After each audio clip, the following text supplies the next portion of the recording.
It was her first baby too, my mom said, adjusting the ribbon on a pink gift bag. You can't expect us to miss it. The hospital room carried that particular smell of antiseptic and plastic curtains. My surgery was scheduled for the following morning. Life-saving, the cardiologist had called it, repeating the phrase 3 times while explaining the risks. Hi everyone, I'm Avery. I was propped up against stiff white pillows as my parents lingered near the door, looking like visitors with somewhere better to be. It's just a dog's birthday party, I said quietly. Not just a dog, my sister corrected over speakerphone. She's family. My dad gave a shrug.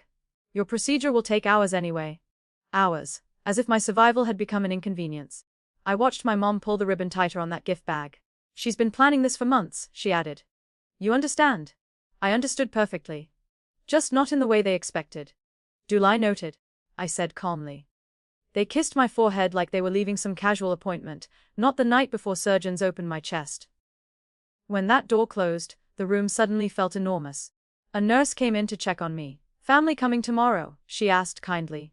I offered a faint smile. No, I told them, they have a party. Right then, something inside me shifted. The surgery began at 7:30 a.m. I recall the anesthesiologist asking me to count backward as the ceiling lights blurred into white halos. My phone rested on the tray beside my bed. No messages, no calls. Just a notification from my sister's Instagram story. I watched it once before they wheeled me away. Pink balloons, a banner proclaiming, "Happy first birthday, Bella." My parents stood behind the cake, both smiling. My mom had posted the caption herself, celebrating our granddog's big day. Hundreds of hearts floated underneath. The next thing I remember was waking up in recovery. Pain pressed against my chest like something heavy resting on top of me, which technically there was. A nurse noticed my eyes opening. "Welcome back," she said softly. "Did it work?"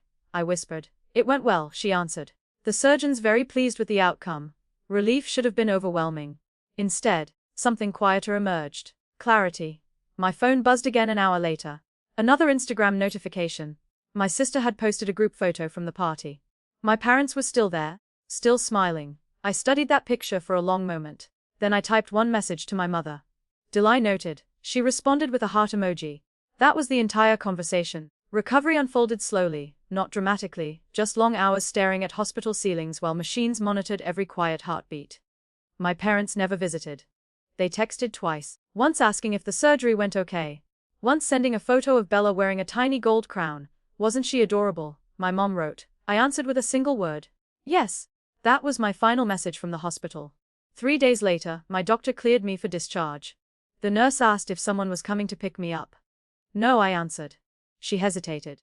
Should we call someone for you? I already did. 10 minutes later, a black sedan pulled up outside the hospital entrance. My accountant stepped out. Not a driver, not a stranger. The man who had quietly managed my finances for years. He opened the door carefully for me. How are you feeling, Avery? He asked. Sore, I admitted. He nodded. Understandable. As the car pulled away, I glanced back at the hospital once. Did you review the accounts? I asked. Yes. And the transfers are ready whenever you give the word. I watched the city pass beyond the window. Tomorrow morning, I said quietly. Let's restructure everything. The next morning started quietly. Sunlight streamed through my apartment windows. Pain medication still softened every movement's edges. At 8:03 am, my accountant called. Before we proceed, he said carefully, I want to confirm you're certain. Removing them from the accounts will affect several things. I know. For years, my parents believed my dad's consulting work covered their expenses. Mortgage assistance, utility autopay, my sister's car insurance. The reality was simpler. My company had covered everything, not loudly, not publicly, just quietly. Every month. Start with the joint account, I instructed. Done. And the credit cards. They'll stop working today. I leaned back against the couch slowly, mindful of the healing incision across my chest. Good. Your parents may notice quickly, he added. They will. By noon, my phone lit up. Dad first, something's wrong with the house payment. I'm sure there is, I responded. Mom texted moments later. Electric company says our card declined. I watched the messages accumulate calmly. Finally, my sister called. Did you change something? She asked sharply. Yes. Why, I thought about that hospital bed, those Instagram balloons, that gold crown. Because, I said softly, my life apparently ranked below a dog's birthday party. The silence on the line stretched longer than anticipated. Then my sister laughed. You're being ridiculous, she said. That had nothing to do with money. It had everything to do with priorities, I replied evenly. You can't just cut off house payments because you're emotional. I positioned myself carefully on the couch edge, the healing stitches pulling slightly. I didn't cut them off because I'm emotional, I said. I cut them off because I'm observant. Dad joined the call a minute later. What exactly did you stop paying? He asked. Mortgage support, utilities, your 2 credit cards, and Emily's car insurance. Another pause. That's impossible, he muttered. My consulting income covers the house. No, I corrected quietly. It doesn't. Mom's voice entered the background. What is he saying?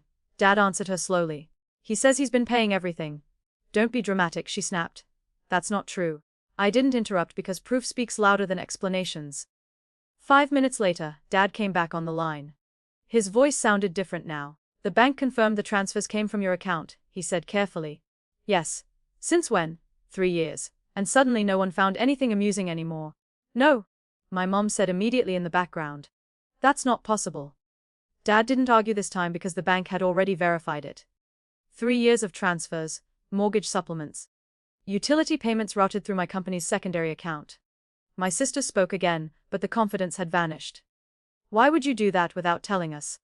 I drew a slow breath, careful not to strain the healing stitches across my chest, because helping family isn't supposed to come with announcements. Silence settled over the line. Then my mom said something that nearly made me laugh. Well, if you've been helping, then you should keep helping. The sentence landed like a stone. I closed my eyes briefly. Did you visit the hospital? I asked. No, but did you call before the surgery? Another pause. We knew you'd be fine, she said defensively. I glanced down at the faint scar line beneath the bandage. You knew? I repeated quietly. My dad cleared his throat. What do you want from us? There it was.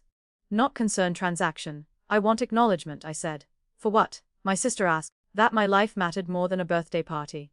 No one answered. And that silence communicated everything. The line remained open. No one rushed to apologize. No one even attempted the usual half-sincere. We're sorry you feel that way. My mom finally spoke. You're exaggerating, she said stiffly. We didn't think the surgery was that serious. I almost admire the consistency. Even now, the problem wasn't their actions, it was my interpretation. I see, I replied softly. My sister tried a different approach. Look, Bella only turns one once. That sentence sealed everything. My dad sighed. The house payment is due next week. Of course it was. And the utilities, my mom added quickly. They'll need to be paid. I agreed. Another silence. You're really going to make us handle everything ourselves? My sister asked. I leaned back slowly against the couch, wincing slightly as my chest reminded me I was still healing. Yes, that's cold, she muttered. I thought about those hospital ceiling lights, the empty waiting room chair beside my bed. You taught me that lesson, I said calmly. Dad finally spoke again. So that's it. I looked around my quiet apartment. My peaceful recovery. My life continuing without their approval. No, I said softly. That's balance. 2 weeks later I attended my first follow-up appointment. The cardiologist reviewed my chart, listened to my heartbeat, then smiled. Everything looks excellent, he said. You recovered remarkably well. I thanked him and stepped outside into the late morning sun. For the first time since surgery, breathing felt completely effortless. My phone buzzed. Dade, I answered. The mortgage is due tomorrow, he said carefully. I know. We'll manage it. He added quickly, almost defensively. That's good. A long pause followed, then quietly, he said. Your mother thinks perhaps we misjudged the situation. Misjudged, not ignored, not abandoned. Still, it was the closest they had come. I hope so, I replied. Another pause. You're really not restoring the payments, he asked. No, the truth didn't feel cruel. It felt accurate. I understand, he said after a moment. We ended the call without another word. That evening, I sat on my balcony watching the city lights flicker on. My heart beat steady and strong. Stronger than their approval, stronger than their absence. They thought skipping my surgery was just an ordinary decision. What they failed to realize was that it changed something permanent. Not my heart, my priorities.